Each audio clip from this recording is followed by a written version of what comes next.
British शासन में सामाजिक अधिनियम 19वीं सदी की शुरुआत में ब्रिटिशों की नीतियों ने हालांकि तत्कालीन समाज में व्याप्त बुराइयों के उन्मूलन में सहयोग दिया, लेकिन धीरे धीरे भारत की सामाजिक धार्मिक बुनावट को कमजोर करने का कार्य भी किया, क्योंकि वे मुख्यतः अंग्रेजी सोच व समझ पर आधारित थे। प्राच्यवाद के व्याख्याताओं ने कहा कि भारतीय समाज को आधुनिकीकरण और पश्चिमीकरण की आवश्यकता है। उन्हें अनेक विचारधाराओं की तीव्र आलोचना का सामना करना पड़ा। विलियम विल्बरफोर्स व चार्ल्स ग्रांट जैसे व्यक्तियों के अनुसार भारतीय समाज अंधविश्वासों, मूर्ति पूजा व पुजारियों की तानाशाही से भरा पड़ा है। उन्होंने भारत का आधुनिकीकरण ईसाई मिशनरियों के माध्यम से करना चाहा। ब्रिटिशों ने भारत के सामाजिक व्यवहारों में अनेक परिवर्तन किए। ब्रिटिशों ने महिलाओं की स्थिति को सुधारने और अनेक सामाजिक बुराइयों को समाप्त करने के लिए निम्नलिखित कदम उठाए। बालिका भ्रूण हत्या। यह प्रथा उच्च वर्ग के बंगालियों व राजपूतों, जो कि महिलाओं को आर्थिक बोझ मानते थे, में बहुत प्रचलित थी। अतः भारतीय समाज की सोच में सुधार लाने के क्रम में 1795 व 1804 के बंगाल रेगुलेशन एक्ट ने बालिका शिशु की हत्या को अवैध घोषित किया और 1870 में बालिका शिशु हत्या पर प्रतिबंध लगाने के लिए एक अधिनियम भी पारित किया गया था।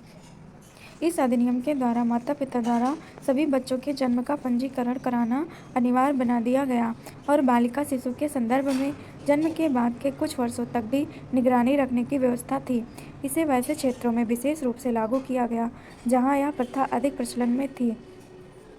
सती प्रथा की समाप्ति। यह राजा राममोहन राय के प्रयासों से प्रभावित था। ब्रिटिश सरकार ने सती प्रथा व विधवा स्त्री को जिंदा जलाने की प्रथा को समाप्त करने का निर्णय लिया और इसे आपराधिक हत्या घोषित कर दिया।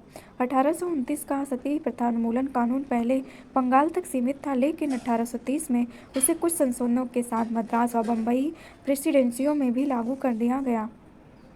दास प्रथा का उन्मूलन। यह एक अन्य कुप्रथा थी जो ब्रिटिशों की नज़र में आई और उन्होंने 1833 के चार्टर अधिनियम द्वारा भारत में दास प्रथा को समाप्त कर दिया तथा 1843 के 5वें एक्ट द्वारा इसी प्रथा को कानूनी रूप से समाप्त कर दिया गया और गैर कानूनी घोषित कर दिया गया।